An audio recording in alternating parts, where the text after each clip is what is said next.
Welcome back, friends. Now, let us begin our journey into power amplifiers. Power amplifiers are a special type of amplifiers where the main aim is to enhance the power from input to output. So, at the input, we have low power signals, whereas at the output, we want a high power output. And to ensure that the efficiency is improved, the impedances must be properly matched, and these are the things we need to take care. Now, there are different types of power amplifiers.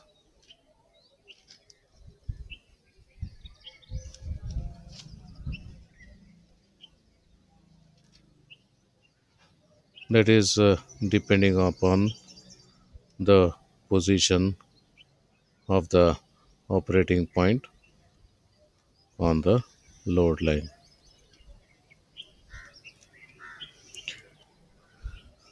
So, if it is in the center of the load line, then if the input increases, then IB will increase. Therefore, the operating point will move in this direction. So, it is allowed to move in this direction because there is the load line available this direction.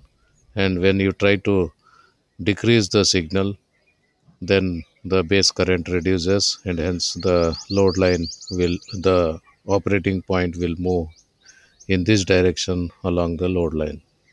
So, both the directions, the operating point can be made to move. That means the positive cycle, negative cycle, both are possible, and hence this is a type of amplifier which amplifies complete cycle. All 360 degree of the input gets amplified, and this type of amplifier is called class A amplifier. Second thing is the operating point may be here.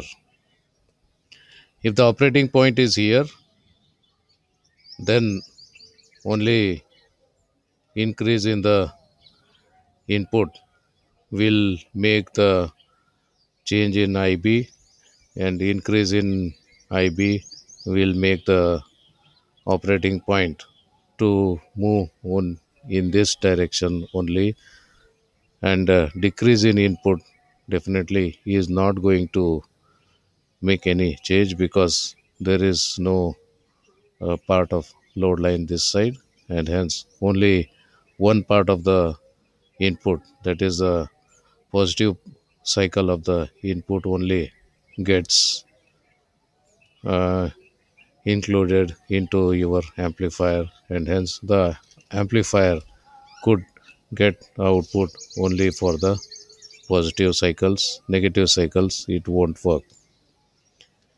So this type of amplifier we call class B amplifier.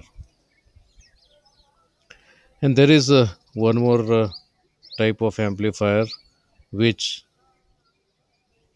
is somewhere placed, the operating point is placed somewhere below this x axis, along the imaginary load line extended here. So the effect of this is when the input is increased, it tries to move along the load line, but till it reaches here, the amplifier is not responding. Only after this, the amplifier starts responding. That means this is going to work only a small part of positive cycle, not even complete positive cycle as the class B case. It's only a small part of positive cycle gets included into amplification, and hence this is another type of amplifier which is called class C amplifier. Okay, now if you just try to see the effects of class A, class B, class C, and all.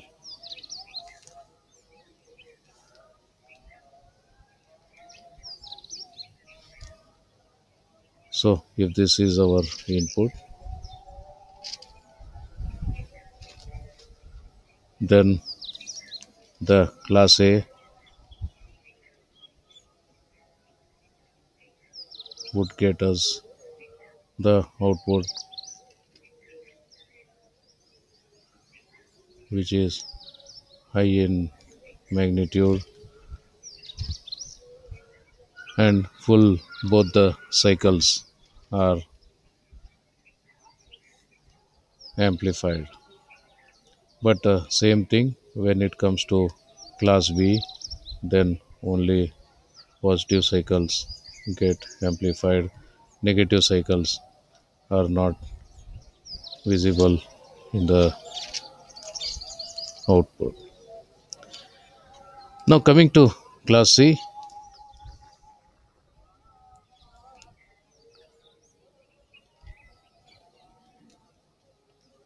even a small part of output is available, not even half cycle. This is full cycle.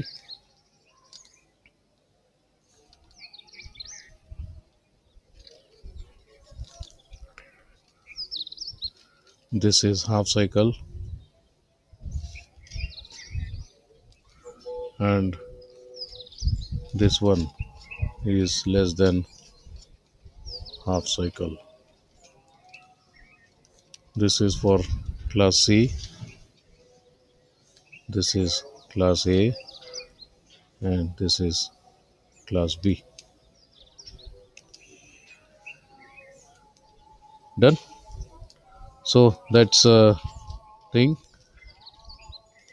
under ideal cases. But under practical cases, if you look at the characteristics, then yes, there is something called a cutoff region of the amplifier.